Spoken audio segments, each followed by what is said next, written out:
$12 at 12s on Johannes Vermeer. Humidor has been well specced at the $10 quote with $3,000, $4,000 and $5,000 bets. There's an organisation called Ubi, I think, out of our backyard, which go around. They might have been the ones that were sort of shaking your trees, Damien. Often they're brought into the office, though. We used to have a lovely colleague who brought us in the most beautiful lemons, and there's another guy in our office who brings us figs and various other fruits from quinces. At TVNZ, when I was working there, I think every day there was a group email that would go out going, feed gels at the desk, and you just go in and grab a bag of feed gels. Now, apparently, so a couple of texts here. Apparently, Damien, you're wrong. David says, Damien is wrong. You own the avocados. The neighbour can cut the tree back, but must give cuttings to you. Oh, great. Really? Excellent. Yeah, so there you go. And someone else says, no, it's theft. Grow your own. So there you go. If there are peaches on the footpath, they don't belong to the public, they belong to you. There you go. And also, to a message here, the horses are approaching the starting gates at Flemington for the Melbourne Cup. It's 5-5, the panel. Apparently, end-of-year school pranks have escalated. You may recall that last week some topless Hamilton schoolgirls rode dirt bikes onto the grounds of a boys' school. Being scantily clad seems to be a bit of a theme, and Tauranga is looking to be the undie-run capital of the country. Police were called to a Catholic school where some girls did their undie run. Police were also called to another Tauranga school where a group of young people were running around playing pranks and disrupting others from exams, and a group of girls dashed across the Tauranga Boys College fields in various states of undress. So there's a lot of this going on. There's a theme to all these stunts, isn't there? They seem to involve getting your gear off. There is. Which back in your day, how did it change? Well, no, I don't think we really had pranks like that. I remember once we had a maths teacher. The only prank I can recall from school, we had a maths teacher who was no good at remembering names, so we had us all sit in a seating chart, and one day I got us all to swap seats, and that was hilarious, and he sort of stormed out and had a breakdown. But we'd never gotten to taking our clothes off. It was a different time. No, that's right. I mean, I can't recall it. Jenny? No. There was no taking clothes off. I think Christchurch Boys used to do some fairly sort of iconic pranks at the end of the year on their teachers when they left. But, you know, we're talking early 80s then. But I don't remember. I went to Girls' High. We were very well behaved and quiet and didn't do bad things like that. I think it's quite funny. I do find it quite amusing, and I don't really have an issue with it, but I do think that girls riding trail bikes and nothing but their undies and a helmet were a damn sight braver than I would have been. Indeed. Do you think what's the prank? I mean, apart from the poor boy that got injured, I don't really see how you'd be pranked by that, seeing girls from the school, the opposite school, riding around naked. I suppose it's a step up from the undie run, isn't it? They've moved up to the motorbike run, or the trail bike run. We've got to talk about this before we go. Now, Paula Bennett is taking on an online satirist at his own game. Have a listen. Hi, sweeties. It's me, Paula Bennett. I'm out with my best girlfriends. Look who I've got here. And yes, I've got the wonderful Maggie Barry as well. So Amy Adams, she's not been having any shots. You'll be pleased to know. And on the other side, here is Thomas Sainsbury playing Paula Bennett, just briefly. Hi, sweeties. It's me, Paula Bennett. I'm just waiting for my personal trainer. They're late, as usual. Today we're going to be focusing on my legs. Damien, do you love it? I do love it. I love the fact that she says, here's my favourite girlfriends and Maggie Barry. Yeah, I got that too. Jenny Morton, Damien Christie, you've both been fabulous. Thank you so much. And Jim Morrow, we'll be back tomorrow on the panel. Thanks, Wallace.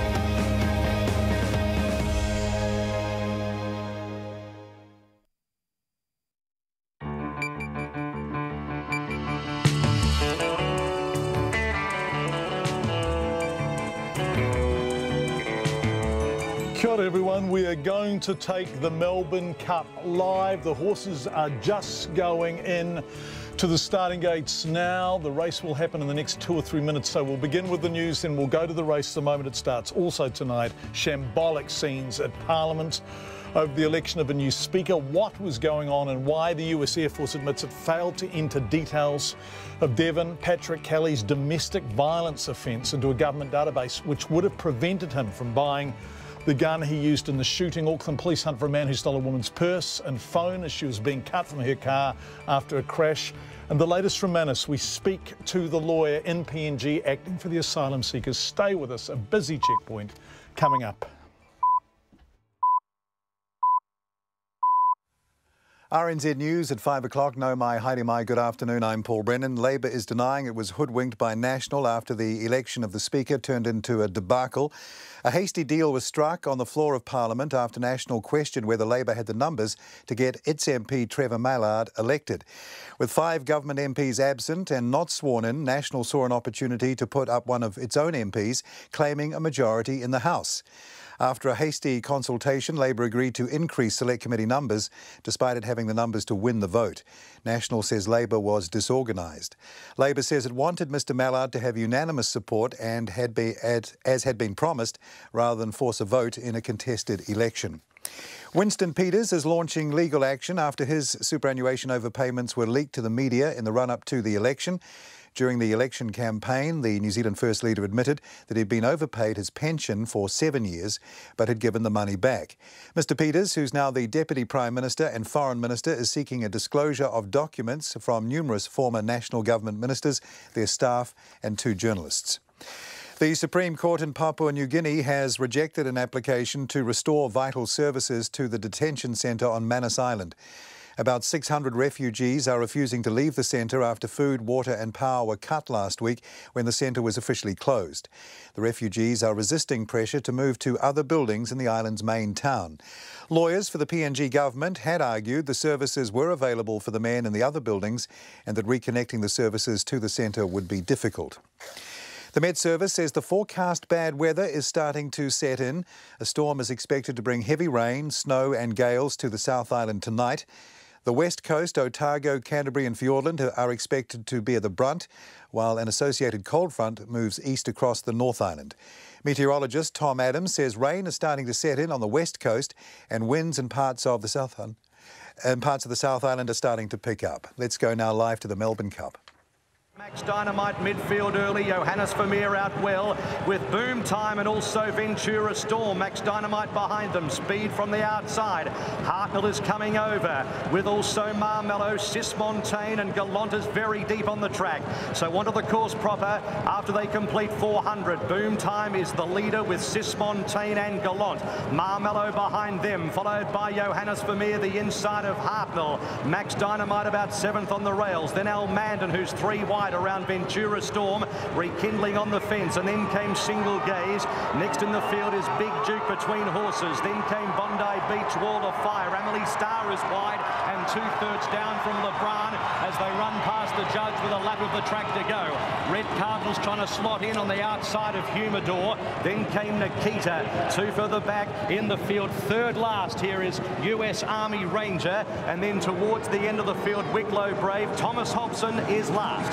Sismontane is the leader heading towards the riverside with approximately 2,000 metres to run. 3/4 of a length in front of Gallant, who's trying to inch a little bit closer on the outer. A length and a half to the Caulfield Cup winner, Boom Time, 3rd the rails. Then came Marmello, a length Johannes Vermeer on the fence from Hartnell. Then came Max Dynamite, Ventura Storm, rekindling tucked away on the inside midfield from Big Duke. Al Mandan will be 3 wide the trip. Bondi Beach on the fence from LeBron, and then came Single Gaze. Next Tiberian, who's wide from Nikita. Wicklow Brave is pulling as they try and slow it up mid-race. Further back is Wall of Fire. Towards the end, Thomas Hobson, and US Army Ranger is last in the Melbourne Cup. 1,400 metres to run. Sismontane in front by a length to Gallant. Boom Time is 3rd. 4th is Marmello, every possible chance. Tiberian 5th, 3 deep. Johannes Vermeer next the inside from Hartnell. Then came Emily Star, the outer. Next is Max Dynamite getting a cushy run, about 7th on the inner from Ventura Storm. A length rekindling, then Al Mandan and Big Duke. A length and a half to Single Gaze, and then Bondi Beach. Well back in the field then is LeBron, Wall of Fire, Humidor, Red Cardinal, Thomas Hobson the outside, and well back is Wicklow Brave and US Army Ranger. Sismontane in front, but Marmello's getting closer on the outside at the 800. Tiberian moves up to 3rd.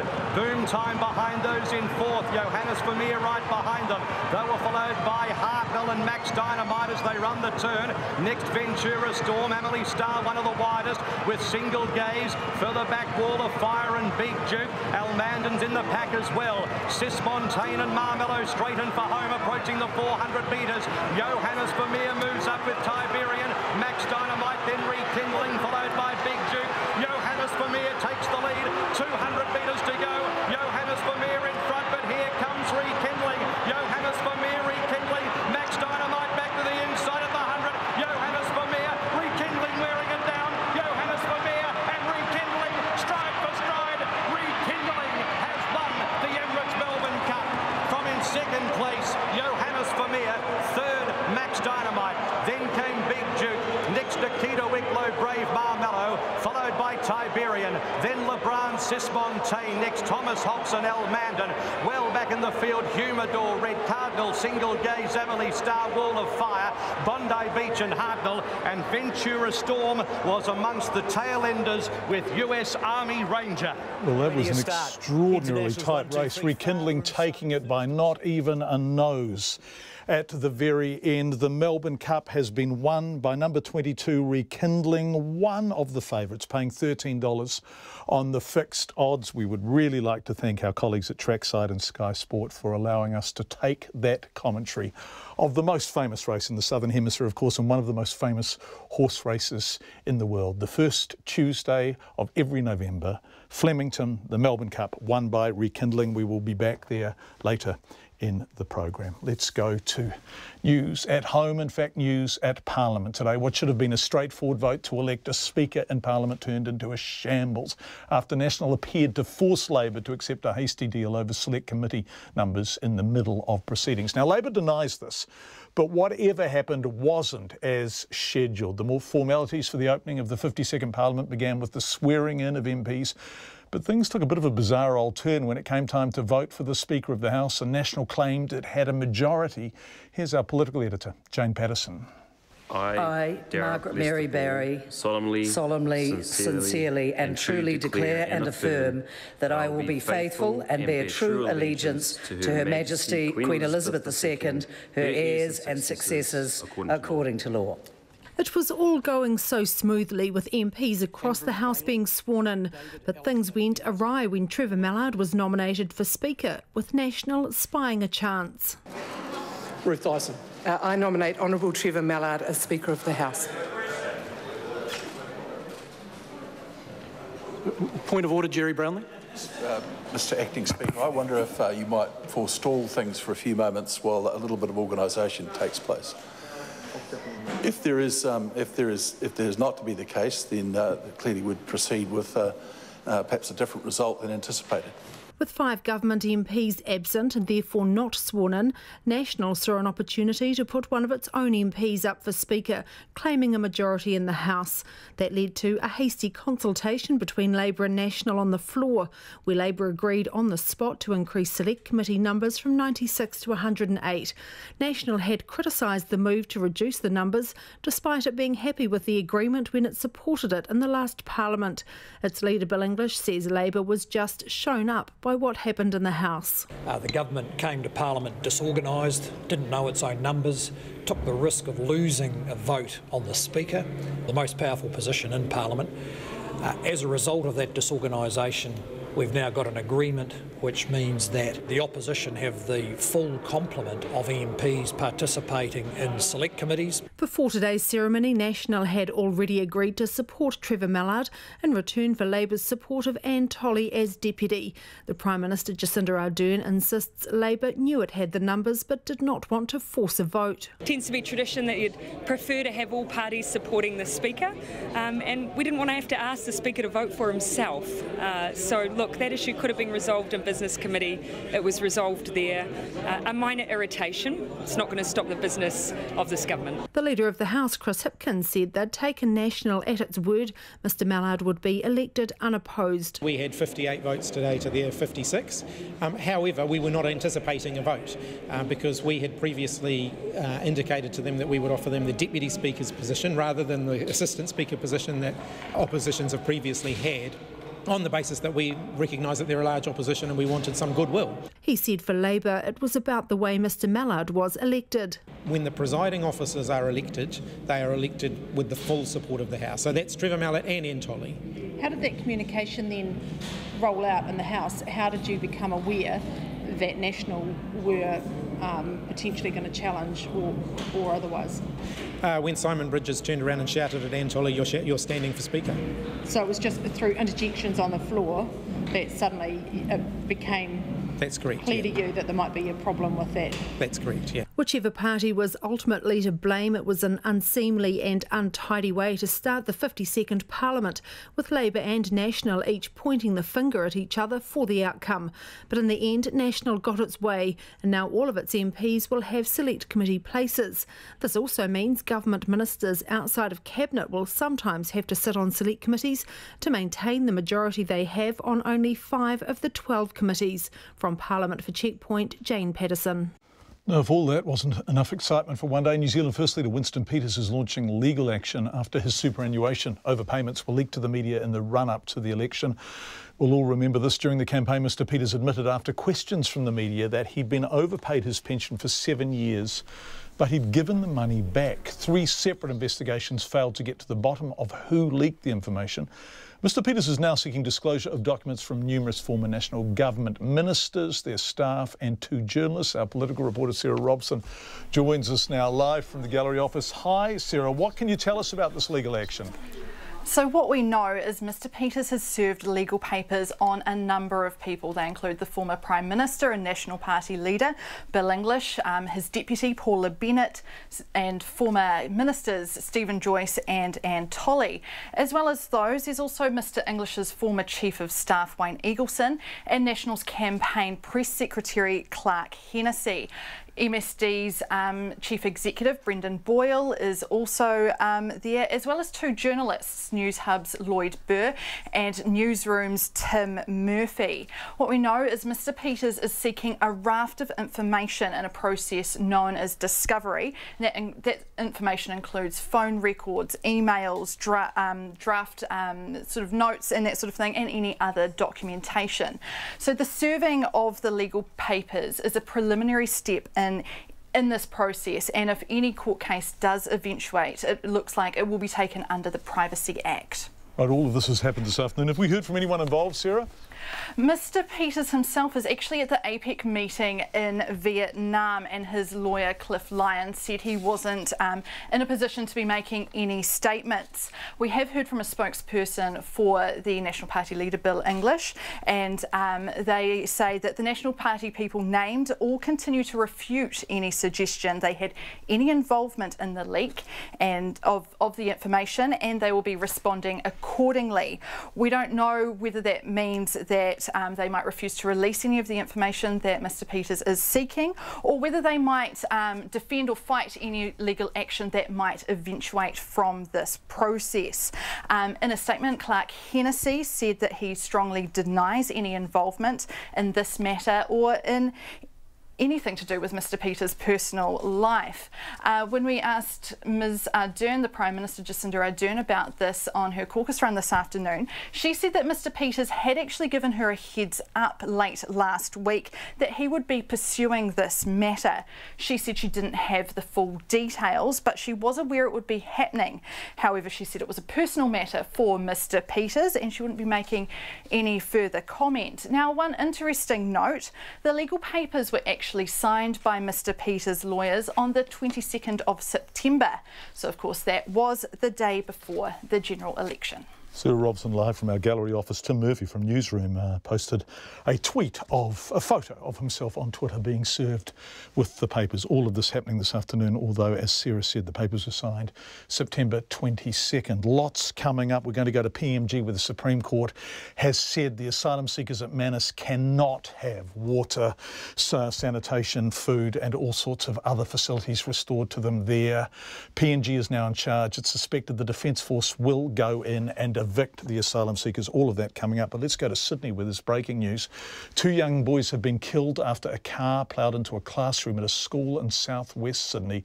Ambulance staff said they were called to what they said was a scene of carnage at Banksia Road School in the suburb of Greenacre. The class was full of 8 and 9-year-olds. Acting Traffic Commander Stuart Smith held a press conference a short time ago and gave details of what happened. At 10:31 this morning, a late model silver Kluger vehicle entered the rear yard of the school and then collided with a hardwood building or a classroom at the end of the car park. The vehicle continued inside the building, and tragically we've had a number of young children injured as a result. In the classroom today, the class is 27 kids, 24 were in attendance. So as a result of that collision, 5 kids were urgently conveyed to Westmead Hospital. Tragically, 2 of those kids, male children, are deceased. After the incident occurred, a 52-year-old woman has exited the vehicle and she is currently at hospital with local detectives assisting us, going through blood and urine testing. Local police have established an incident command with the emergency services, and we set about removing all the other kids from this scene and handing them over to parents and providing them with counselling on site. Obviously, this is a very, very tragic event. The school, once evacuated, has now been handed over to police, and emergency services, particularly the fire brigade, have rendered the classroom safe, and it's been handed over, and crash investigators, with the assistance of local detectives from Bankstown, are now investigating the circumstances that led to this tragic incident. Acting Traffic Commander Stuart Smith talking just a short time ago in Sydney. Let's head now to Port Moresby, where Papua New Guinea's Supreme Court has refused a last-ditch bid to restore power, water and medical services to the Manus Island detention centre.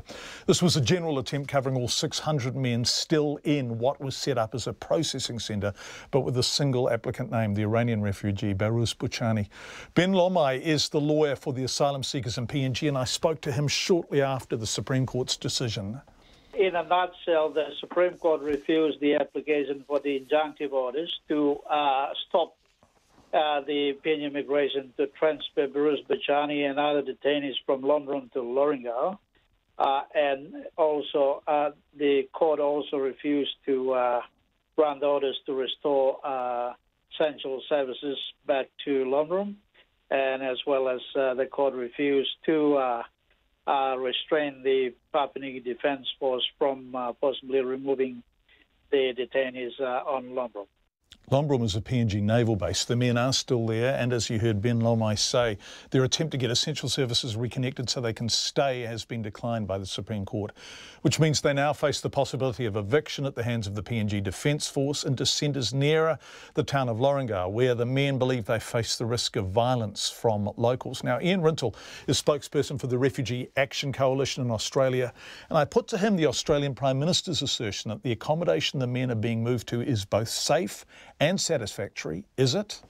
No, and I think the fact that the government is not prepared to allow the media or the asylum seekers themselves to inspect those facilities is proof positive that they are not ready to go. But the truth is, it depends on what you talk about, even ready to go. I mean, the fact is that East Lorengau has been ready to go, and it was built, 3 years ago, almost 3 years ago.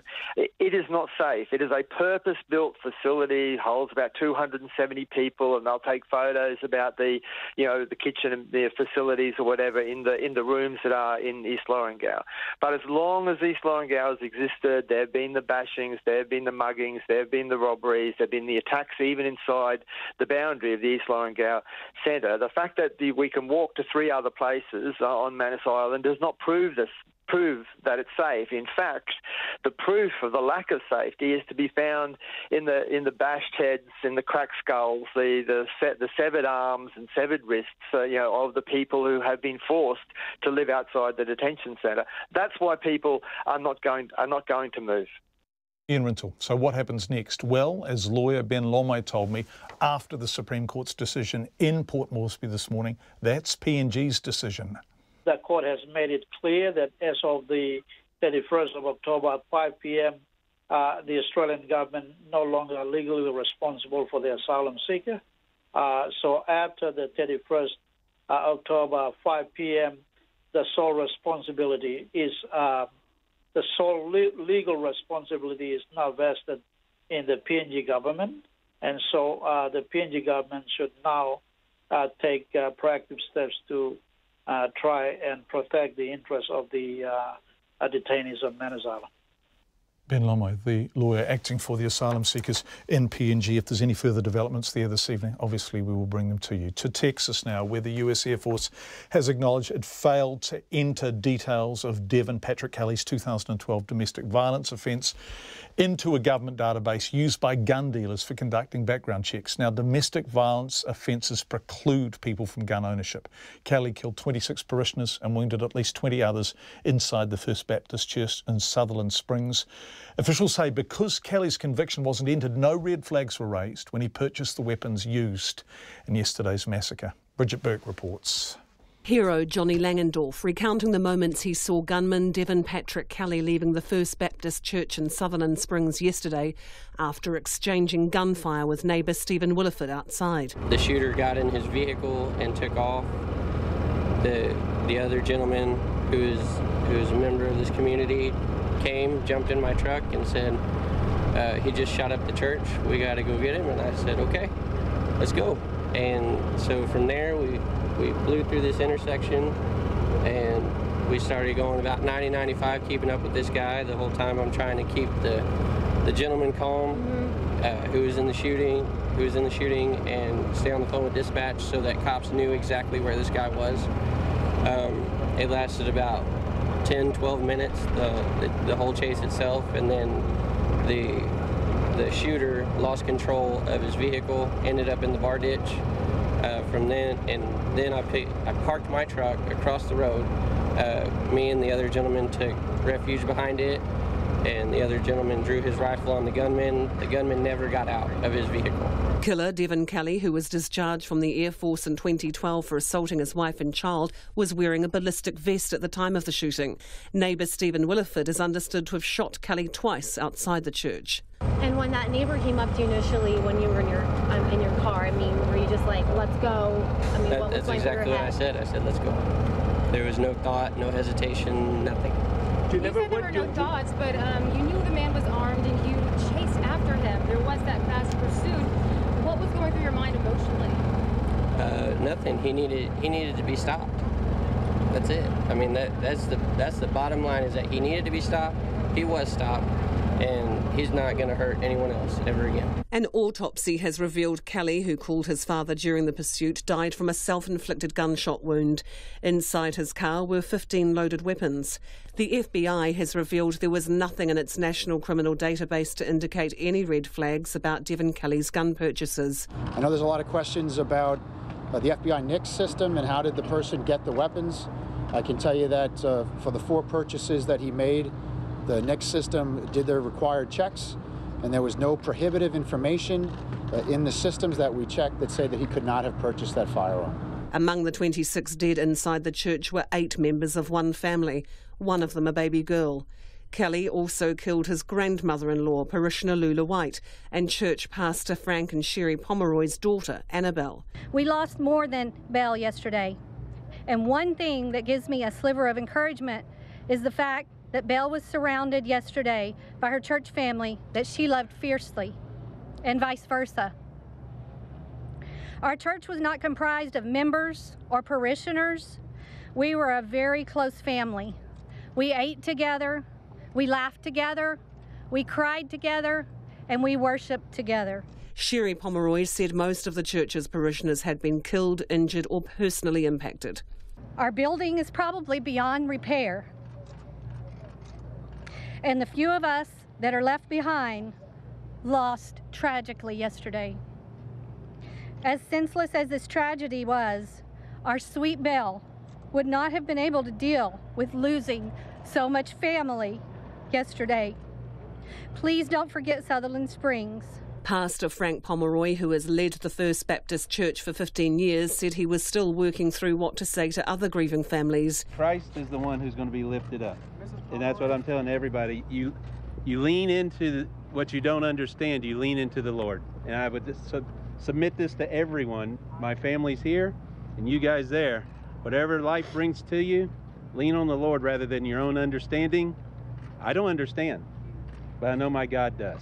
Meanwhile, calls continue to be made for tighter gun control in light of the massacre. Senator Kirsten Gillibrand calling for an immediate ban on assault weapons and bump stocks. People who don't want to have an honest conversation say we need to wait. Well, for how long? Because we wait, and we will see evil rear its ugly head over and over again, and we are told to wait again. We have enough information today for Congress to do its job and try to keep our constituents safe from gun violence. But Senator Ted Cruz said yesterday's shooting was about mental illness and not gun control, as neighbour Stephen Williford's heroic actions had proven. Well, I can say this, the private citizen who used his own rifle saved lives today. This individual was a sick, deranged murderer. But if not gun control, and what can you do? Evil.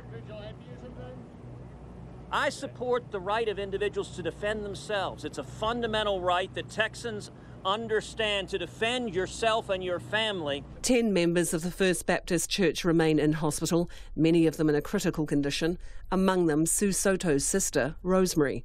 Well, you don't think anything like this would happen in such a small town. You know, it's just sad because everybody knows everybody around here, and it's a small town, and you didn't think anything like this would happen over here.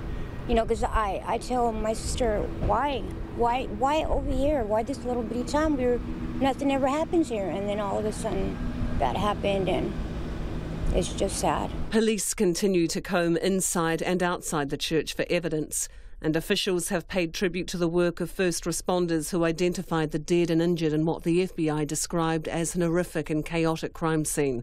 For Checkpoint, Bridget Burke. 5:26. Police are hunting for a man and accomplices who stole a woman's phone and wallet while she was still inside her car after a collision in which she sustained serious injuries. Siobhan Johnson had to be cut from her vehicle after it collided with a truck near Takanini, south of Auckland, last Thursday afternoon. Now, in a Facebook post, her partner, Murray Hole, said, with Siobhan still in the car, injured and in obvious distress, a man and a couple of associates simply helped themselves. Inspector Tony Wakeland from the Auckland Police told me what happened then.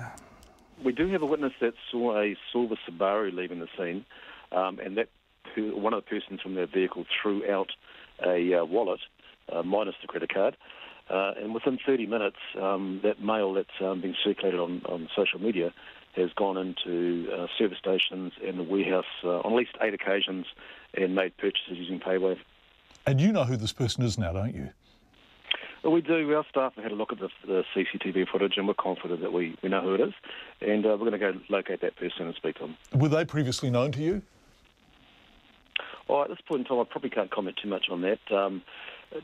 Suffice to say, the staff did recognise him, but until we talk to him, he's an alleged offender at this point in time. OK, absolutely.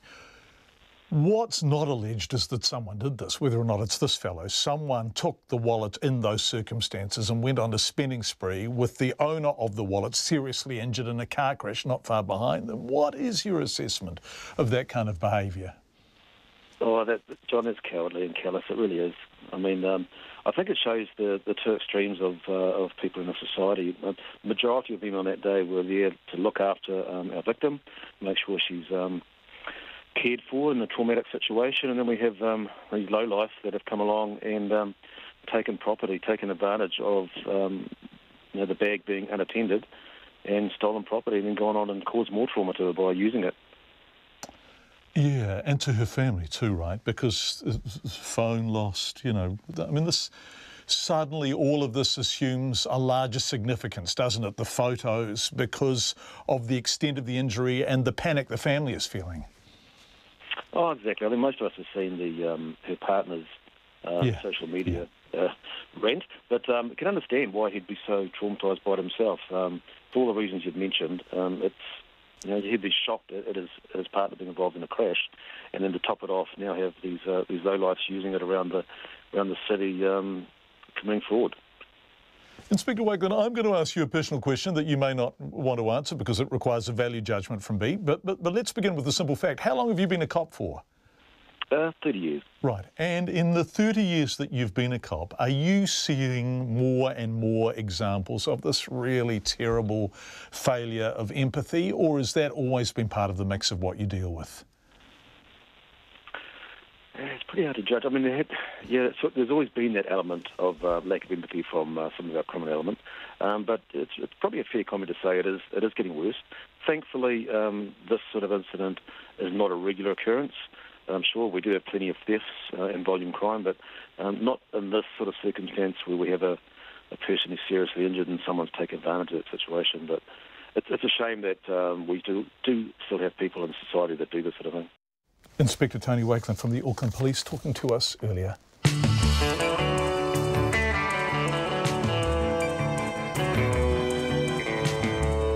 You are with Checkpoint on RNZ, and thank you for being with us. Coming up on the program with the time at exactly 5:30, a battle brews between Airbnb operators and the Queenstown Lakes District Council. A rowdy welcome for the Peruvian football team as they arrive in New Zealand for their first World Cup qualifying match against the All Whites in Wellington this weekend. Nona is going to join us with business news shortly. We'd love your feedback. You can text us on 2101. You can tweet us at Checkpoint RNZ, and don't forget, of course, you can email checkpoint@radionz.co.nz. But with the time still 5:30, here's Paul Brennan with the headlines. Thank you, John. In our headlines, the international horses have swept the Melbourne Cup at Flemington. Northern Hemisphere runners took the honours with Rekindling winning from Johannes Verma and Max Dynamite. All three are Irish trained, with Joseph O'Brien winning and his more famous father Aidan taking second. Labor is denying it was hoodwinked by National after the election of the Speaker turned into a debacle. A hasty deal was struck on the floor of Parliament after National questioned whether Labor had the numbers to get its MP Trevor Mallard elected.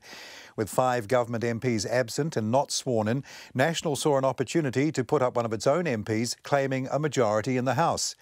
After a hasty consultation, Labor agreed to increase Select Committee numbers, despite it having the numbers to win the vote. Labor says it wanted Mr Mallard to have unanimous support, as has been promised, rather than force a vote in a contested election.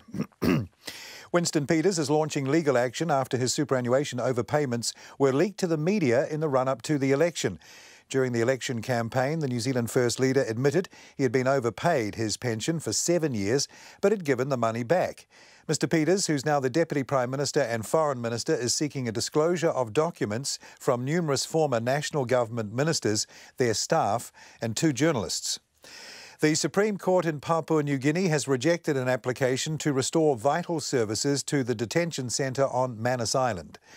About 600 refugees are refusing to leave the centre after food, water and power were cut last week and the centre was officially closed. And 2 8-year-old boys have died after a car crashed into their classroom in southwest Sydney. More than 20 were hurt when the 4-wheel drive left the road and ploughed into the relocatable classroom at the school in Greenacre, and 3 are in hospital. The woman driver was dropping off a child. Those are our headlines. Our next sport or news and sport update will be at 6. Thank you very much indeed, Paul Brennan, which is about 27 minutes away. Let's turn to business news now with Nona Peltier beside me in the Auckland studio. Is that my microphone making that noise? Apologies, everyone. I can't hear any noise. Yeah, that's because you haven't got an earpiece. Nona, market reaction to the government's planned changes to the Reserve Bank's writing instructions has been muted. What is being proposed? Well, the Reserve Bank has a mandate, as you know, to look at price stability, financial stability by maintaining inflation in that target range between 1% and 3%. And so the Reserve Bank has been moving along that path for a while. But earlier this year, the Labour opposition in those days signaled that they wanted to see some changes. They wanted the Reserve Bank to have a broader view of things. And one of the things they wanted the Reserve Bank to look at was employment issues, mandating that would be something that they would look at if they became the government. Now they are the government.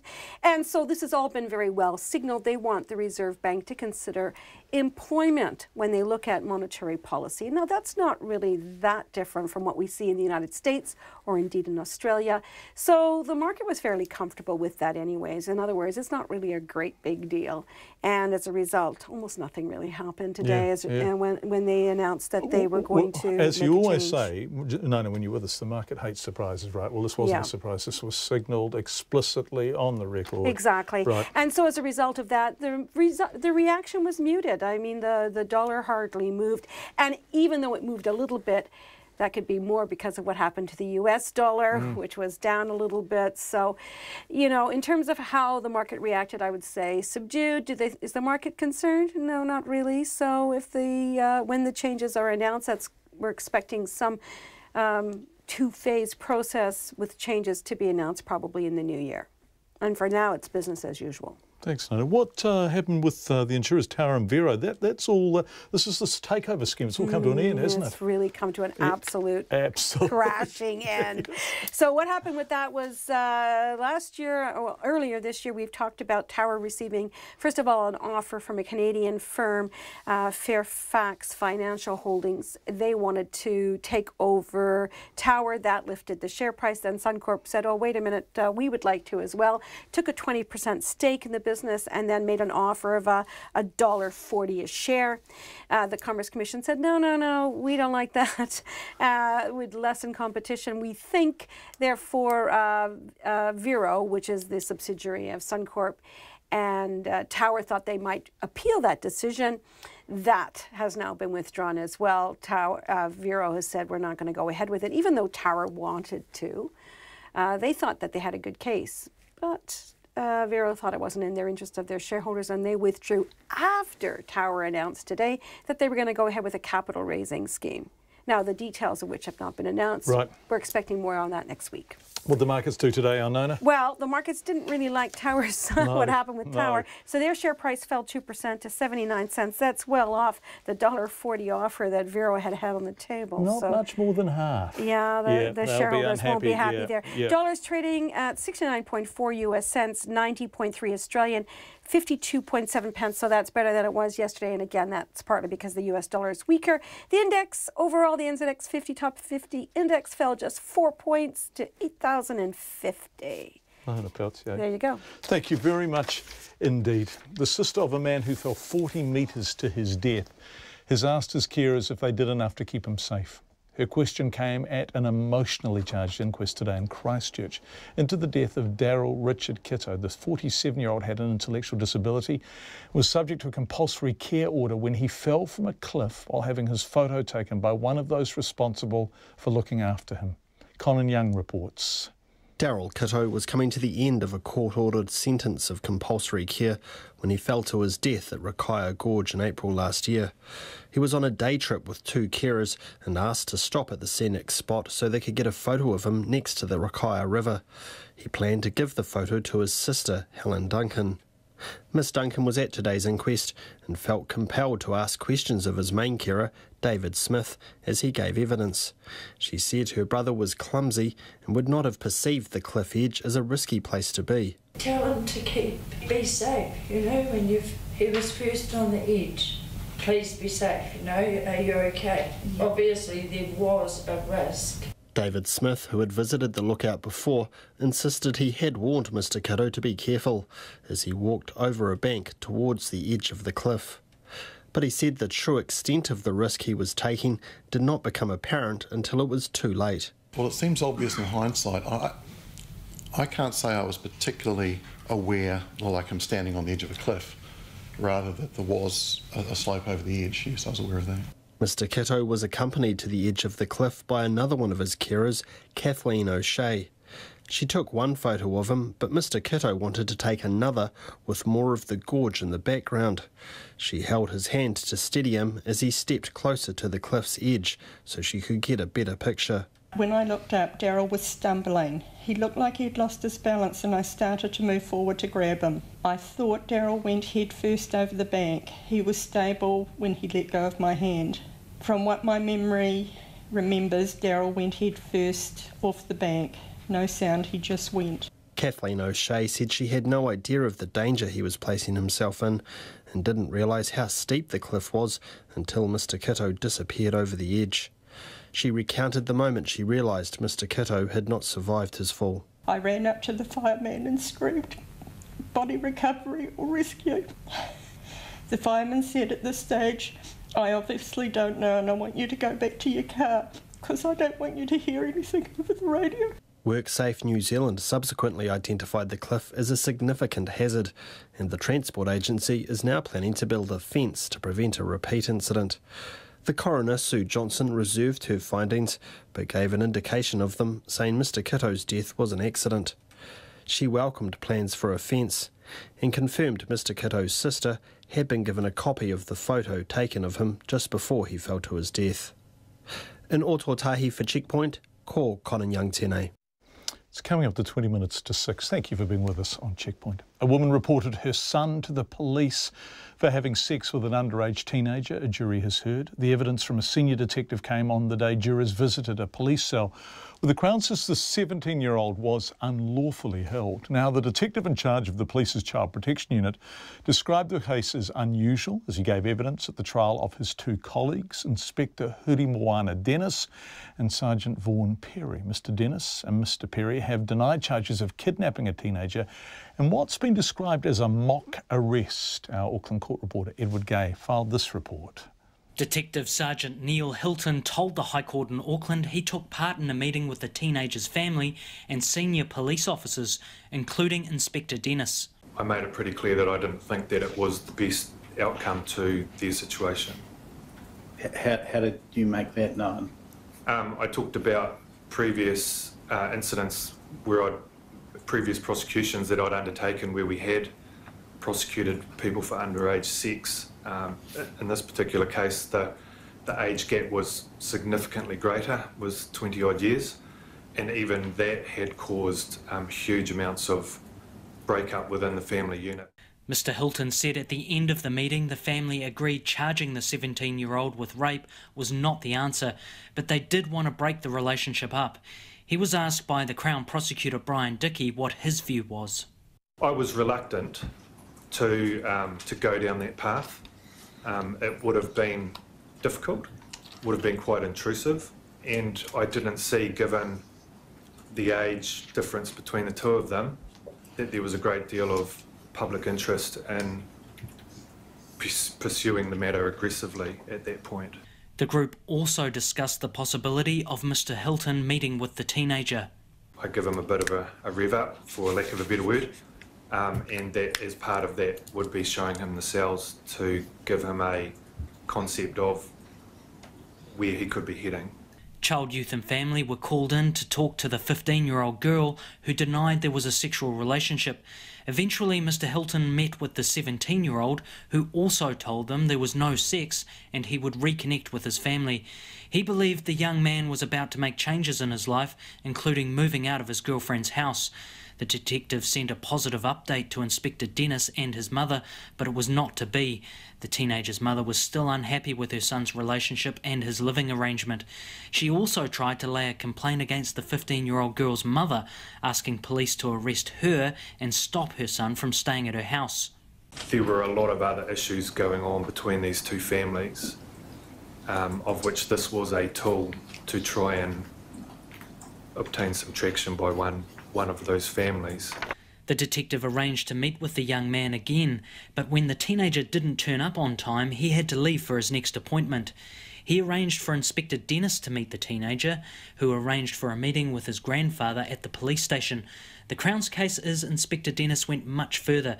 He faked an arrest of the young man, introducing him to the custody sergeant. He was made to believe that he had been arrested and his details entered into the police system before being taken to a cell. Today, the jurors visited those cells in the Auckland Central Police Station. They've since been decommissioned, but until recently, prisoners were led through a number of security doors, including old cast iron gates. Signs alert officers that firearms and tasers are not permitted in the area, and security cameras watch every movement. The teenager was put in cell number 8, roughly 3 by 3 metres. There was nothing to sit on and no toilet, just a tile floor and the 4 walls. Mo te hōtako te ahi ko Edward Gay aho. Let's head from Auckland south to Queenstown. A battle is brewing between Airbnb operators and the Queenstown Lakes District Council. Councillors will tomorrow vote on a raft of measures which, if approved, will clamp down on people who want to regularly let their property out using the accommodation website in a bid to ease the resort's housing crisis. Real tension between those who do and those who don't. Timothy Brown reports. Homeowners can currently rent out their properties to short-term guests for up to 90 days a year. But the council admits it's a rule that's poorly understood and poorly policed. As a result, 14% of all short-term stays in the district are booked through Airbnb. Faced with a severe housing shortage, council staff want to restrict the letting of homes in largely residential parts of the district to just 28 days a year. Airbnb's head of public policy in New Zealand, Brent Thomas, says the recommendations are dinosaur-inspired thinking and an infringement on individuals' property rights. Simply put, council is trying to scapegoat Airbnb for their failed housing policies. If they want to blame someone for why house prices are so expensive, they only need to look in the mirror. And he warns if the restrictions go ahead, councillors will have a fight on their hands. Our community of hosts in Queenstown will strongly resist any nanny state type policies that council is talking about. What we're seeing really concerns our community of local hosts. We'd love to work constructively with the council, but let's see what happens tomorrow. Councillor John McDonald, who headed the council's mayoral housing affordability task force, which recommended similar measures, says, if anything, the proposal doesn't go far enough. We sort of talked about a double-edged approach, so A, being a bit restrictive, and B, trying to incentivise people to go in the other direction and provide long-term rentals instead of short-term rentals. So this is sort of working on one side of that. We'd still like to see the council do some development on the other side. He says while the move is a step in the right direction, it will be pointless without enforcement. This will make it simpler to understand and more enforceable, but there will definitely need to be enforcement resource put into it. The council's planning policy manager, M. Bayliss, says the council will take an education-first approach to the new rules if adopted.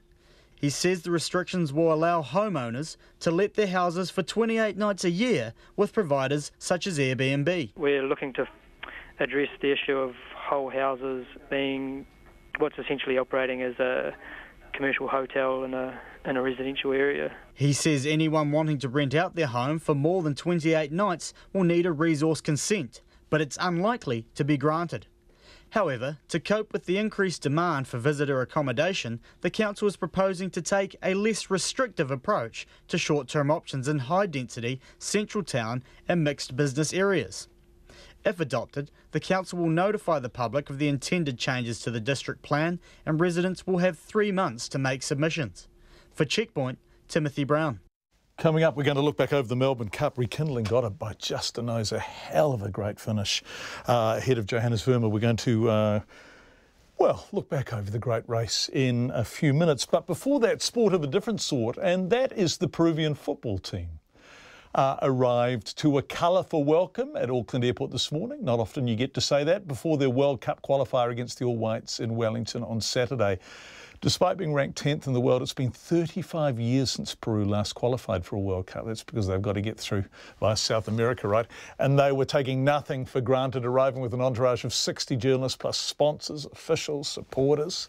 Lots of excitement in Peru about this, of course. Sports reporter Clay Wilson was there at the airport to see what all the fuss is about.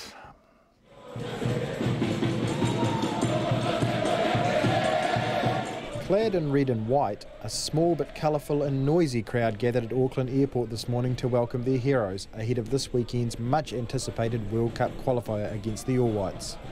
Luis Benavides said he'd flown 11 hours from Hong Kong, where he now lives, for the game. He said winning the home and away tie would secure his team a spot in next year's World Cup after a 35-year drought. Football is their life, you know. Yeah. It's indescribable, you know. It's amazing the way they live football, the way they don't only live football, they dream football, they eat football, they do everything for football. There's a lot of young people that have never seen Peru in a World Cup, and it's going to be their first time. Well, I'm 46 years old. I already saw Peru in a World Cup in 1978 in Argentina and in 1982 in Spain. And you know, I have to wait for over 36 years to see Peru again in a World Cup. For me, it's amazing. You see, you can tell everything I've been doing, flying from Hong Kong, leaving the job over there, just to watch my team. Alma Soto has lived in New Zealand for 28 years, and he said his loyalties would be divided in Wellington on Saturday night. This is just a dream come true, really. For us, as Peruvians, we believe that something like this, it just happens once in a lifetime. And Peru, I'm a Kiwi and also I'm Peruvian by birth, but I believe, you know, it's difficult for me to see both sides in that way, but I believe still Peru will win. Because my heart is still Peruvian and Kiwi. Norma Top, a Peruvian who is married to a Kiwi, said fans were travelling from around the world. They're going in the bus, they're going in the driving, in the plane, everywhere. Everybody's going and to they're coming from Japan, everywhere, they're coming from everywhere Australia, from the world. Singapore. Yeah, like people coming from the US, Japan, Europe, everywhere. They're coming to New Zealand and from Australia. There's heaps of them coming. So excited was Diana Pereira about the game, she arrived at the airport 2 hours ahead of the Peruvian team. The Funaway sold out by 5 minutes online, so it was really, and there's still people looking for tickets, so yeah, it will be big. You guys sort of treat football like a bit of a party, eh? Like yeah, it is, and it is for us. It's not like, you know, it's not, I don't know, I know that rugby maybe you go and watch it to the pub and that's it, but here it's more like a celebration. We have songs, we dance, we play a little bit, you know, it's just time to be silly and cheer for your country. So what can Kiwi fans watching on TV and in the stands in Wellington on Saturday, what can they expect from the Peruvian supporters? Oh, lots of noise. Yeah, lots of noise, lots of cheering, people jumping up and down the whole time, the whole time. Peru is ranked 10th in the world. The All Whites are 122nd. The second leg of the home and away tie is in Peru's capital, Lima, on Thursday next week. Today was just a small taste of what awaits the All Whites when they get there. For Checkpoint, I'm Clay Wilson. That is a pretty exciting sporting occasion, and we've just had another one of the greats in the Southern Hemisphere. Joseph O'Brien has beaten his famous father to Melbourne Cup glory, training rekindling to win Australia's greatest race. And a father and son finished the younger O'Brien's rekindling overhauled Johannes Vermeer, trained by his dad, Aidan O'Brien. In the closing stages, Max Dynamite took third place. Des Coppins, the host for Trackside Radio, the Track Talk program, one of racing's greatest identities. Des, how are you? You there? I'm very well, John. I'm very well. Massive crowd. Very cold in Flemington, but nonetheless, we saw a hot race once again. Spot on. It was one for the youngies, wasn't it, really, in many respects? It was. Boy, that was a finish, wasn't it? It was a fantastic finish, and it just goes to show you, all these years I've been watching the Melbourne Cup, and there's been quite a few of them. It's been a long, long time since a horse has raced in the Melbourne Cup first up, coming to these shores without having a run beforehand to go into the Melbourne Cup. But the last horse to be able to do the first up scenario was a horse called Vintage Crop, and that was in the early 90s. So it's taken a heck of a long time. In fact, 97 horses have tried to win the Melbourne Cup first up without having a race under their belt in Melbourne, like in the Caulfield Cup, as a lead-up race, but it hasn't happened. Today it happened for rekindling, so it was great to see. That's why we've got you on the wireless, because you know that stuff. So 97 horses have entered the Melbourne Cup as their first race in Australia since arriving, without winning, since the last time it happened. Is that what you're saying, Des? That's extraordinary. It's a massive stat, when you start thinking about all these wonderful horses and wonderful jockeys and wonderful trainers from Europe who have come out here and had a crack at it. They've gone close a few times, mind you, but they haven't been able to break that mould, and today it happened. So, and rekindling, just a baby. He's only 3 Northern Hemisphere time. He's only 3, but here he is today winning the Cup, the great race, and a bit of New Zealand interest there too. Of course, he's by a stallion called High Chaparral. That's right. He's at Windsor Park in Cambridge. He's at Windsor Park in Cambridge. So it's got a little bit of a Kiwi feel in a way, if we can say that. Yeah, well, I think we're going to have to cling to that. How did Humidor go, Des? I thought he ran just fair. And really, let's be honest, he's a wonderful racehorse. He's won 2 Group 1 races, both at Flemington, but he's had a very, very busy time. And he's one of those sorts of horses that never gives in normally. He had a great run in the Cox Plate, as you know, against Winks. He had a great run in the Turnbull Stakes as a lead-up. He had a pretty good run in the Caulfield Cup too, but he had a pretty busy program. And, sometimes you start thinking about the way horses are trained. And, Humidor is one of those tough Kiwis. There's no question about it, and he'll bounce back and he'll win other races. But these guys that come from the Northern Hemisphere, they take one step at a time. And rekindling was having his first run since running in September. That's a long break. Yeah, it is, boy. He's come out, and he won he ran 4th in the St. Leger in the UK, and he's come out and won this race. So, it's all about, outstanding horses and outstanding trainers. It makes it very hard for New Zealand and Australia these days with the Melbourne Cup because of the effort that the UK horses do provide, the challenge that they do provide. It's always a tough ask, but I suppose we'll keep trying. It was such a great race. Yeah, it is such a great race. Gosh, that's an audacious campaign from rekindling in the circumstances you described. What's the atmosphere like for people who've never been to a Melbourne Cup, for people listening to Radio New Zealand, and it may surprise you, Des, but there'll be 2 or 3 of them who don't get it. Why is the Melbourne Cup such a wonderful event? Well, I think it's probably because of that rivalry between New Zealand and Australia. We see it, don't we, with rugby, with Bledisloe Cups and that type of thing, the rivalry between New Zealand and Australia. And I know the door has been opened with Japanese horses, with European horses, American horses, and the like. And that's probably added to it as well. But it's just the mystique about the Melbourne Cup. And it's a crazy old situation, how they just come out in their droves for it. It was so cold today. It was about 14 degrees. I mean, but I'll tell you what, you just can't move, and people are having time of their lives. And it's all age groups. It's not just a case of looking after the people who have been there and done that, some of the old crusty devils like myself, but it's a lot of younger people are coming in, and they want to be part of the Melbourne Cup atmosphere, and they dress to the nines, and it's all great. It's fantastic, and it's just what Melbourne just seems to do so well. And, without any doubt at all, so many race clubs throughout everywhere have tried to copycat Melbourne, Flemington this time of the year, but they can't do it.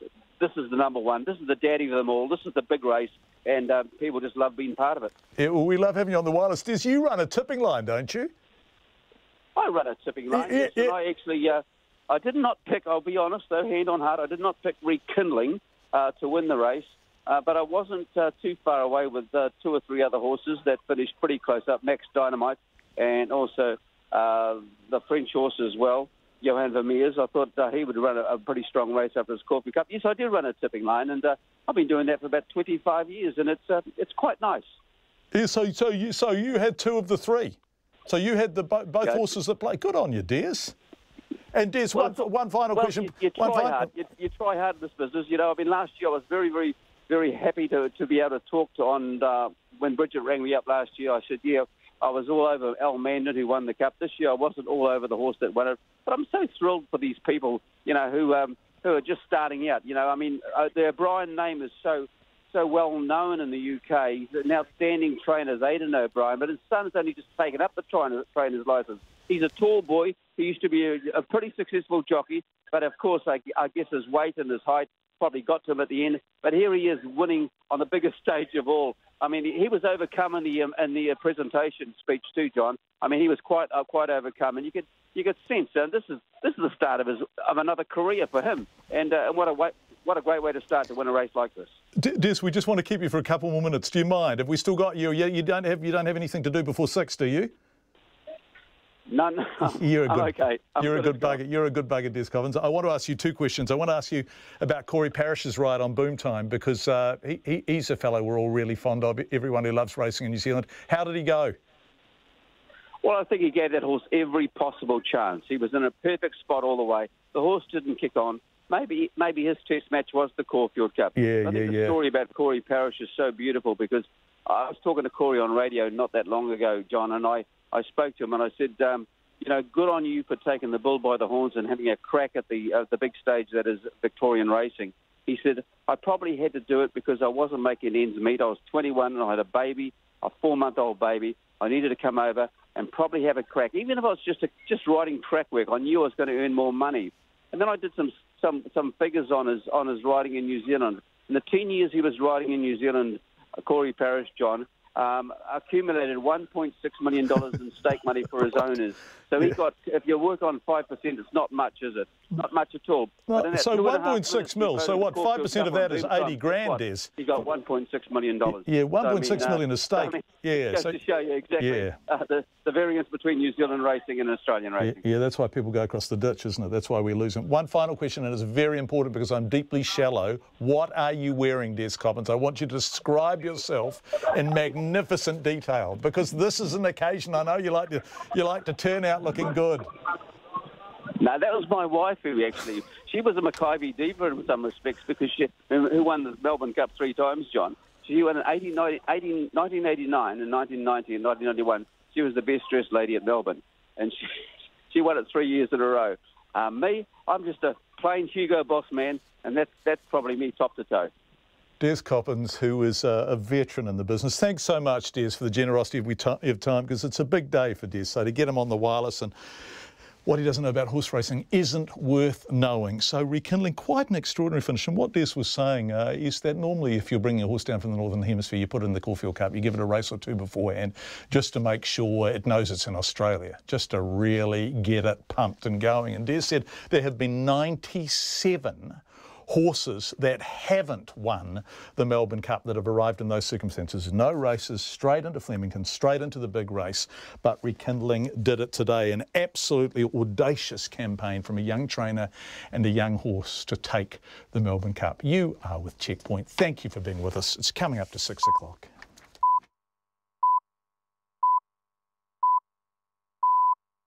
RNZ News at 6. Good evening, I'm Paul Brennan. Labor is denying it was hoodwinked by National after the election of the Speaker turned into a debacle. A hasty deal was struck on the floor of Parliament after National questioned whether Labor had the numbers to get its MP Trevor Mallard elected. Here's our political editor, Jane Patterson. Before today's ceremony, National had already agreed to support Mr Mallard in return for Anne Tolley becoming deputy. With 5 government MPs absent and not sworn in, National saw an opportunity to put up one of its own MPs, claiming a majority in the House. After a hasty consultation, Labor agreed on the spot to increase select committee positions, despite it having the numbers to win the vote. National says Labor was disorganised and came to the House unsure of its numbers, risking the Speaker's election. Labor denies that, saying it wanted Mr Mallard to have unanimous support as had been promised, rather than force a vote in a contested election. From Parliament, Jane Patterson. The Prime Minister Ardern says Winston Peters gave her a heads up last week that he intended to take legal action over the leak of information about his superannuation overpayments. In response to media questions during the election campaign, Mr Peters admitted he had been overpaid his pension for 7 years but had given the money back. He's now seeking a disclosure of documents from former National Government ministers, their staff and 2 journalists. Jacinda Ardern says she knew Mr Peters would take the action. I had a very short conversation with Mr Peters around the issue and his intent of pursuing it. It didn't include all details of who would be involved, but I actually have no comment to make on that. It is an issue for Mr Peters and it's a personal matter. Jacinda Ardern. One of those in charge of caring for a man who fell to his death has recounted the moment she realised he had not survived. The evidence was heard today at the inquest to the death of Daryl Kitto at Rakaya Gorge in April last year. The 47-year-old had an intellectual disability and was subject to a compulsory care order when he fell from a cliff while having his photo taken by one of his carers, Kathleen O'Shea. She said Mr Kitto appeared to stumble before disappearing over the edge and plunging 40 metres to the ground. I ran up to the fireman and screamed, "Body recovery or rescue." The fireman said at this stage, "I obviously don't know and I want you to go back to your car because I don't want you to hear anything over the radio." Kathleen O'Shea said she had no idea of the danger Mr Kitto was placing himself in until it was too late. The police in Sydney believe an incident in which a car ploughed into a school classroom, killing 2 young children today, was a tragic accident. 2 8-year-old boys died in hospital after receiving critical injuries when the car left the road and crashed into the classroom in Greenacre in southwest Sydney. 21 other children were hurt. Most suffered minor injuries, but 3 girls remain in hospital. Acting Traffic Commander Stuart Smith says the driver of the car was not injured. After the incident occurred, a 52-year-old woman has exited the vehicle and she is currently at hospital with local detectives assisting us, going through blood and urine testing. Stuart Smith says a crime scene has now been set up at the school. The US Air Force has revealed it did not flag a Texas gunman's criminal history on a national database, which could have prevented him from buying guns. Devon Kelly opened fire with 2 automatic firearms inside the First Baptist Church in Sutherland Springs yesterday, killing 26 people. He was later found dead. The 26-year-old had been thrown out of the Air Force after being convicted of domestic violence.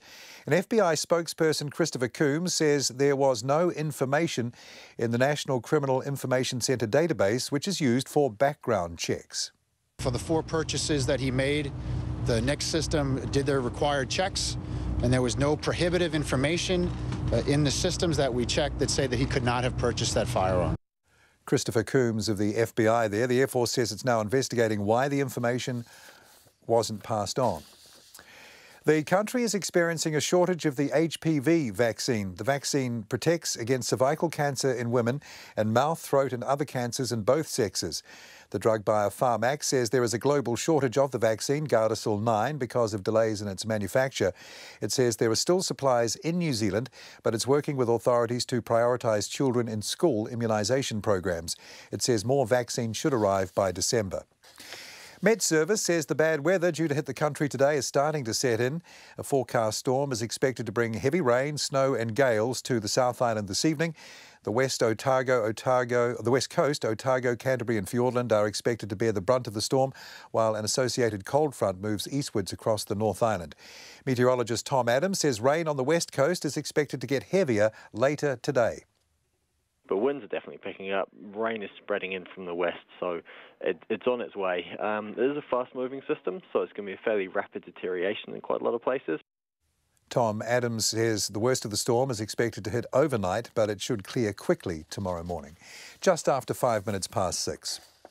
To sport now, British horse Rekindling has won the 2017 Melbourne Cup by a head over Irish horse Johannes Verma. A French horse, Max Dynamite, finished in third. All three horses were Irish trained. It was Australian jockey Corey Brown's second Melbourne Cup victory. He also won at Flemington back in 2009. Honestly, it's so special. Like, I've got my family down here with me, the girls. They're old enough to come to the races now and enjoy it. It's just, oh mate, I've lost for words. I just can't believe that I've done it again. It's unreal. The Melbourne Cup winning jockey there, Corey Brown. Kiwis coach David Kidwell has named his strongest possible side to face Tonga in this Saturday's Rugby League World Cup match in Hamilton. Veterans Thomas Leuluai and Simon Mannering return to the forward pack, while Broncos playmaker Cody Nikorima has been recalled to the halves alongside Sean Johnson. David Kidwell says he had to name his strongest possible side for what will be the Kiwis' toughest match to date in the World Cup. We're preparing how we have been for the last 3 weeks since we started the campaign. We're really focused, really clear on our game plan for this week, and it's really clear for us in our preparation for the game. Kiwis coach David Kidwell, that's the news. Tonight on Night Spy, the Antarctic Heritage Trust is looking for intrepid Aussies and Kiwis with resilience, motivation and a sense of humour to cross the Greenland ice cap on skis pulling a heavy sled. But isn't Greenland at the other end of the planet? While this week's pundit, our mathematician Dylan Mayhew, celebrates the resolution of a 100-year-old problem, what it has to do with the tiles on your bathroom floor. On Nights with me, Brian Crump, after the news at 7 on RNZ National. Weather now, the short forecast, and Met Service is still warning of significant severe weather events for many parts of New Zealand tonight and in the morning. For all of the North Island, mainly fine for the rest of today. Rain develops overnight, heavy for a time, clearing from the south tomorrow. Northerly gales south of Waikato overnight tonight. Marlborough, Nelson, Buller and Westland, heavy rain, northerly gales gradually spreading north for the rest of today. Thunderstorms are possible about the ranges tonight. Rain clears from Nelson and Marlborough early tomorrow, easing to showers elsewhere, winds easing overnight. Canterbury, rain develops this evening or early tomorrow morning, with snow to 300 metres in South Canterbury overnight, becoming fine tomorrow afternoon. Gales in exposed places this evening and tomorrow morning. Otago, Southland and Fiordland. Rain in Fiordland spreading to Southland and Otago about now. Snow to 300 metres tonight or overnight. Rain should clear north of Dunedin in the morning, easing to showers elsewhere. At the Chathams, fine for the rest of today. A period of rain tomorrow with northerly gales. 8 minutes past 6.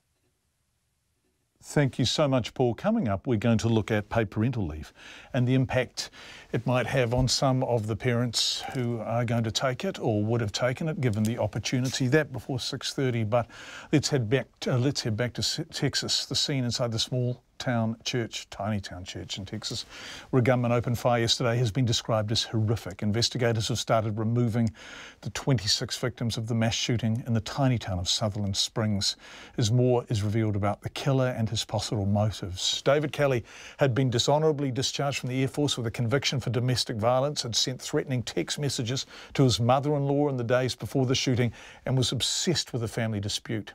She, his mother-in-law, was a member of the church, but wasn't at yesterday's service, where entire families were gunned down. This report from CNN.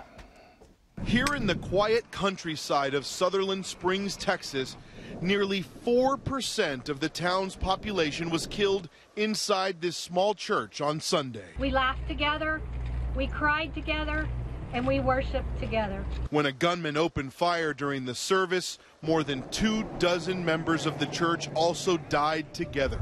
Many were children, the youngest just 17 months old. It was literally what your horror movies are made of. They brought a little girl out, and she was just covered in blood. Fred Kernow lives directly across the street, less than 100 feet from the church. He says he saw the gunman begin his rampage outdoors, firing into the sides of the building. You're in pews, you're in line.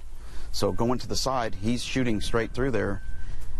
He knows he's doing some harm. Kernow says the killer unloaded several rounds, then appeared to retrieve more ammunition from his car before heading inside. Looked like he grabbed just like an armload of something. He popped another one in and started firing into the door. 26-year-old Devin Patrick Kelly came armed with 3 guns and donned a ballistic vest and a skeleton mask to carry out his attack. There was a domestic situation going on within this family. Kelly's mother-in-law attended the church, and while she was not here during the massacre, she had received a message from the gunman that morning, according to law enforcement. We know that he had made threatening texts from him. Kelly's SUV may hold even more evidence. He used it to flee the scene after being shot in the driver's seat by Good Samaritan Steve Williford, who ran to help barefoot. The window on the driver's side came out. I mean, it's shattered. And it's pretty blurry, but, you know, I was sure I saw some blood. Police say Kelly made a final phone call soon after. The suspect used his cell phone to notify his father that he had been shot and didn't think he was going to make it. Right behind him at more than 90 miles per hour, Stephen Williford and Johnny Langenford gave chase for more than 10 minutes before the suspect crashed the car. It was do everything necessary to make sure that this guy stopped. Police say the gunman shot himself inside his SUV. We now know he was a water park security guard over the summer and served in the Air Force. In 2012, a military court charged him with assaulting his spouse and child, and resulted in a 12-month confinement and a bad conduct discharge from the military. A law enforcement official does tell CNN that no disqualifying information turned up in Kelly's records when he bought the assault-style rifle. As for what led him to this, the pastor of the church says he has no answers. I don't understand, but I know my God does. That was the pastor of the First Baptist Church ending that report from CNN. Now, just in relation to why no red alerts went up when Kelly bought his gun, the US Air Force has admitted it failed to provide information about Kelly's criminal history to the National Criminal Information Centre, which the FBI uses to run background check requests from gun dealers before a sale. That information would have stopped him purchasing his weapons in the fashion he did purchase them. President Donald Trump has called the mass shooting a mental health problem, not a gun situation. That's controversial because people are observing that it gets described as a mental health situation when white Americans do it, when immigrants do it, and non-whites, it's not described in those terms at all. Meanwhile, they're being called the heroes of Sutherland Springs. 2 men who pursued the gunman Devin Kelly have been credited with preventing more bloodshed. Stephen Williford is one of them. He was across the road when Devin Kelly emerged from the church. He describes the dramatic events which followed. He saw me and I saw him, and I was standing behind a pickup truck for cover, and we exchanged. I'm like, it was surreal to me. It couldn't be happening. I could not believe it. And we exchanged gunfire, and I know I hit him. I don't know where I hit him. And he got into his vehicle, and he fired another couple of rounds through his side window. And I fired, when the window dropped, I fired another round at him again. And one as he was pulling away, and he turned down 539 and sped away. And I noticed that there was a 4-wheel drive Dodge truck, another truck, sitting at the stop sign. And a guy had watched this whole thing take place. I ran over to his truck and I said, that guy just shot up the Baptist church. We need to stop him. And with that, Stephen Williford jumped into the truck with the driver he later learned was named Johnny, and they took off together in a high-speed pursuit. When we got up closer, he pulled over to the side like he was going to pull off to the side of the road. And he slowed down, and I thought he was going to stop. And I reached down to open the door, still with my rifle in hand. And he sped up. He hit a road sign. It flipped over the truck. He ran across, back up on the road, about another 100 yards down and down into the bar ditch. And Johnny stopped the truck on the road.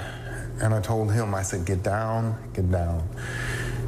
And he got down in the truck, and I stepped out of the door, and I put my rifle across the hood of the truck and was yelling, get out of the truck, get out of the truck.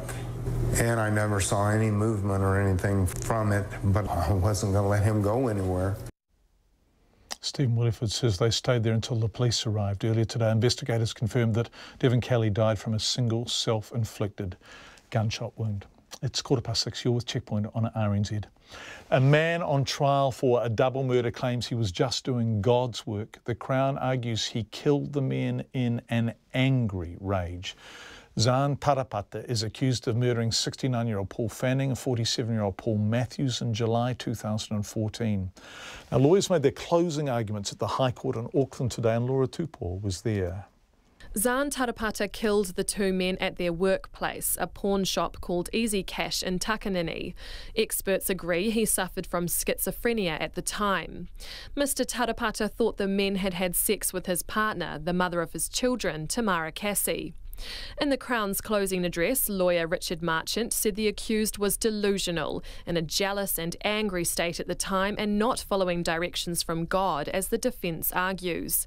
He told the jury Mr Tarapata demonstrated that same rage 2 days prior when he went to his friend's house and confronted him with claims he'd been sleeping with Ms Cassie. He went up, saw Bryce, came back down and accused Tamara of having sex with Bryce. And they both go back, and the defendant, and this is important, appeared to be angry.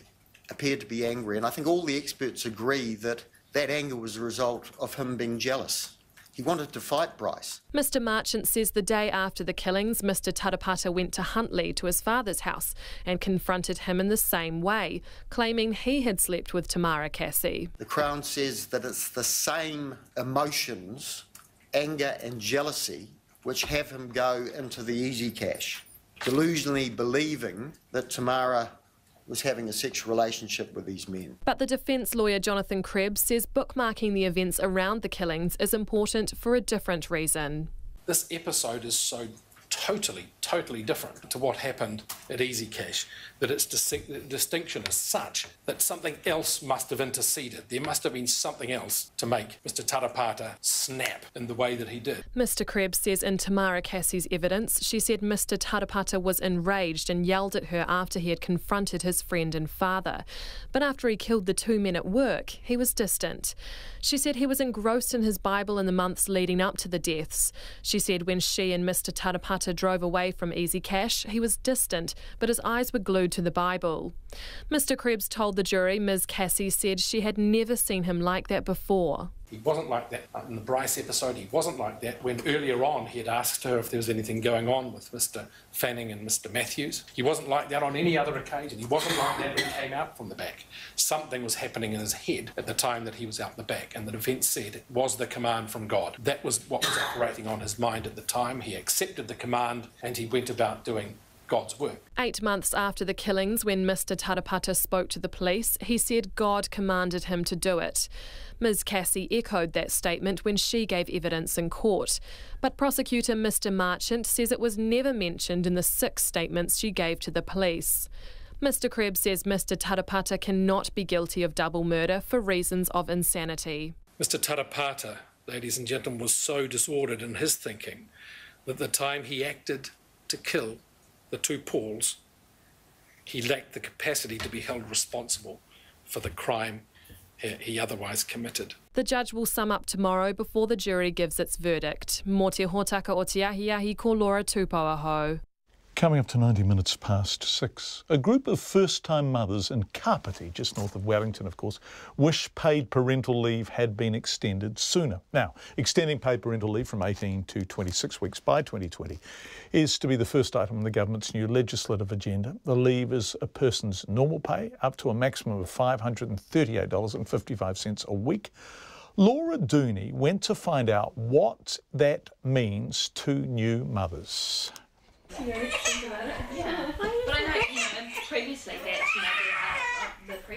The new mothers get together in Kapiti every week as part of a 6-week course to help them learn new skills, to help with good mothering and to get support from each other and Plunkett.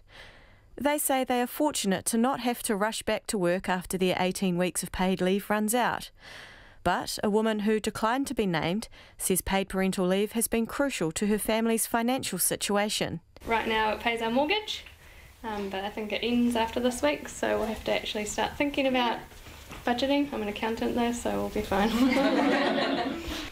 If you could have that extra time, do you think you would have stayed home a bit longer?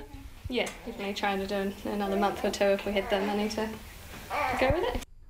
Jessica Amundsen added that she is going to have to go back to work before her baby Henry is a year old. Going back straight after it ends, but yeah, we've just bought a house, so right when he was born, so it was maybe not the smartest decision, but yeah, you know, when you've got to sort out your mortgage and everything, and especially with housing prices these days, you have to pay so much more, so we definitely will be going back probably, but maybe not full-time, potentially just part-time. Suzanne Cocker says the government commitment will give more children, like her Arabella, an all-important better start in life. Either think of babies as being babies, or you think about them as being citizens in their own right. So they're babies at the moment, but if we invest in them now, then they're going to have better outcomes later on.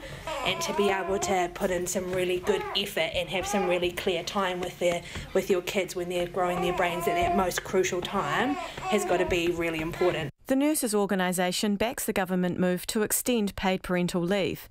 Its Kaiwhakahaere Kirinuku says the first few months with a baby are incredibly important. That opportunity to bond, to get familiar and to establish breastfeeding and integrate that baby into part of the family is critical without the insecurity of having to look behind your back. Where are we going to get the next pay packet? Ms Nuku says extending paid parental leave is the easiest way to improve children's lives. For Checkpoint, Laura Dooney.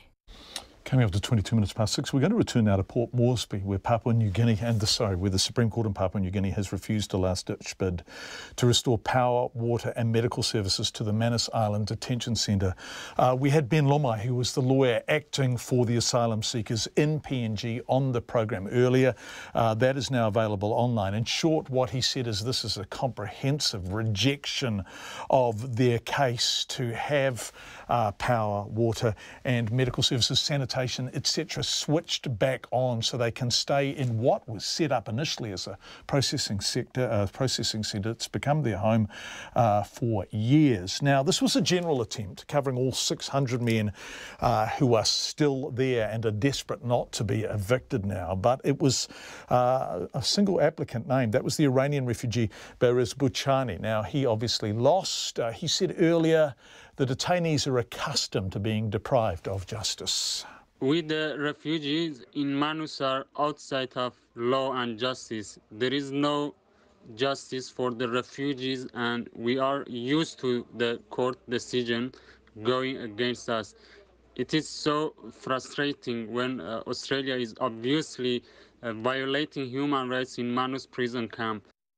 So that's Bariz Buchani, under whom the case was taken through the Supreme Court in Papua New Guinea. Incidentally, an appeal is being lodged immediately. How do you appeal against a decision by the highest court in the land? Well, that was made by one judge. They're now hoping to get a panel of 3 judges to consider the decision in the Supreme Court in PNG today. In Australia, the people who are strongly advocating for the asylum seekers say that Malcolm Turnbull is misleading people when he says the facilities they will be sent to once they are evicted, presumably now by the PNG Defence Force, are up to scratch, and there is not a threat of violence in the community where they will go to instead.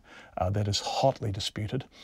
Sudanese refugee Abdul Aziz Adam says the court's decision today was entirely predictable. It's not really a big deal because in the first place we did not have any hope on PNG courts, and we know that from the first day that we put our application in the courts, we didn't even have a hope that we're going to win the case because of two reasons. Reason number one, we believe that the jurisdictions of PNG is not really independent because Australia is involving in their jurisdictions too.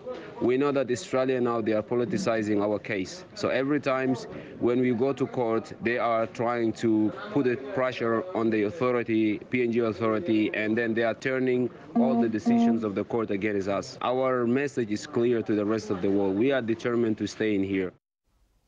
That's a Sudanese refugee speaking earlier. Let's go back to Flemington now, where British horse Rekindling has won the 2007 Melbourne Cup by a head, by a nose. Irish horse Johannes Vermeer, second. French horse Max Dynamite finished in third. All three horses Irish trained. It was Australian jockey Corey Brown's second Melbourne Cup victory. He last won at Flemington back in 2009. Anthony Neatle from the TAB joins us. Are you there, Anthony? G'day, John. How are you, Yeah, mate? good, yeah, good. Des Coppins, we had Des Coppins who speak through the extraordinary, audacious campaign around Rekindling, not having run a race in Australia, just turning up and going straight into Flemington, straight into the Melbourne Cup and winning it. What were the punters in New Zealand? Yeah, remarkable. What were the punters in New Zealand backing? Tell us the maths. Tell us how the TAB went. Mate, a lot of people went around Marmello, who was sort of the loose favourite. Yeah. Some big bets actually chucked it in and around him. 16,900 actually in one bet, so some punters lost that. But Rekindling got a bit of backing. We had 1,718 win bets placed on the winner, so that was paying around 230,000, which is great. One punter actually will be smiling ear to ear, winning 9,000 after putting 600 on it at 15. So he put 600. He or she, sorry, he or she put 600 on the nose. Yes, 600 on the nostril at $15, paying out $9,000. Well, it's the nostril it won by too. Boy, it was tight, wasn't it? Yeah, no, it was very tight, mate. But Rekindling, yeah, hell of a horse, mate, from the Northern Hemisphere, came over here and has done the deed. It's never an easy race to win, but made it look easy, didn't it? Yeah. Well, I look, it was extraordinary. It was such a tight finish. How much money did New Zealanders bet on the race? For the 157th Melbourne Cup race, John, we approximately chucked down 10.36 million on the race. Extraordinary. So that's a lot of money. Kiwis have got deep pockets these days, apparently. Yeah, that is extraordinary because there wasn't really a strong New Zealand connection to it, was it? When Who Shot the Barman? No. Yeah, it was scratched. I mean, Corey was in it, obviously, riding, and Humidor, but it wasn't really a particularly New Zealand Cup, was it? No, it's not, mate. It's an interesting one. It stops two nations, this race. Humidor is actually obviously the Kiwi connection there, yeah. Barring the jockeys. So people did get in and around it, being the patriot that we are, patriotic that we are. And but yeah, in the end, I guess it's you never know who's really going to win. No. Like the favourites like Marmello and El Marden didn't get through again, and like you said, it's the luck of the draw in the end. Yeah, that's what makes it special, eh? Yes, of course. Yeah, Anthony Needle from the TAB. Thanks so much, Anthony. We really appreciate it. 10 mil, Anthony said. That's a lot of money to spend on a horse race. 2016 is still likely to remain the hottest on record, but this year is vying for second place. These aren't good things, by the way. This isn't like winning an Olympic medal. The World Meteorological Organization has released its latest State of the Climate report at the World Climate Change Conference in Bonn, Germany. Climate experts say human-induced climate change is largely to blame. Here's the BBC's David Shookman. The weather in a single year does not tell us much about the state of the climate, but there is something significant about 2017. In previous exceptionally warm years, temperatures have been boosted by what's known as El Niño, the cyclical rising of warm waters in the Pacific. That helped 2015 and 2016 to set new records. This year, however, the El Niño feature has subsided, but 2017 is still on course to rank in the top 3, since reliable records began in the 1850s. The scientists behind the report conclude that human activity is at least partly responsible, and they point to record temperatures as far apart as Santiago in Chile and Shanghai in China, an Atlantic storm season that saw Hurricane Irma remain at Category 5 strength for longer than any other, and devastating floods affecting tens of millions of people in South Asia. A report last week showed the largest ever jump in the level of carbon dioxide in the air. And carbon dioxide is a gas that traps heat in the atmosphere. According to Petteri Talas, head of the World Meteorological Organization, there isn't much time to act. We have a couple of decades time to change our behavior. It means energy systems, transport system, and also dietary system to avoid problems for the future generations. The lifetime of carbon dioxide is thousands of years, and the time window is quite limited. Mr. Talas was speaking in Bonn at the opening of this year's United Nations talks on climate change, a gathering that's meant to work out the rules for the Paris Agreement, the first global attempt to limit the rise in temperatures. David Shugman from the BBC. So the two hottest years in recorded history were last year, and it looks like being this year. On that sobering note, we end Checkpoint for tonight. Thank you for being with us. We'll be back tomorrow at 5. RNZ News headlines at 6:30. I'm Paul Brennan. The British horse Rekindling has won the 2017 Melbourne Cup by a head over Irish horse Johannes Verma. A French horse, Max Dynamite, came third. All three were Irish trained. It was Australian jockey Corey Brown's second Melbourne Cup victory. The vote to elect a Speaker in Parliament turned into a shambles today after National Force Labour to accept a hasty deal over select committee numbers. The Prime Minister says Winston Peters gave her a heads up last week that he intended to take legal action over the leak of information about his superannuation overpayments. Papua New Guinea's Supreme Court has rejected an application to restore vital services to the detention centre on Manus Island. And the police in Sydney believe the death of two schoolboys after a car ploughed into a school classroom was a tragic accident. Those are the headlines. Our next news and weather will be at 7. Electronic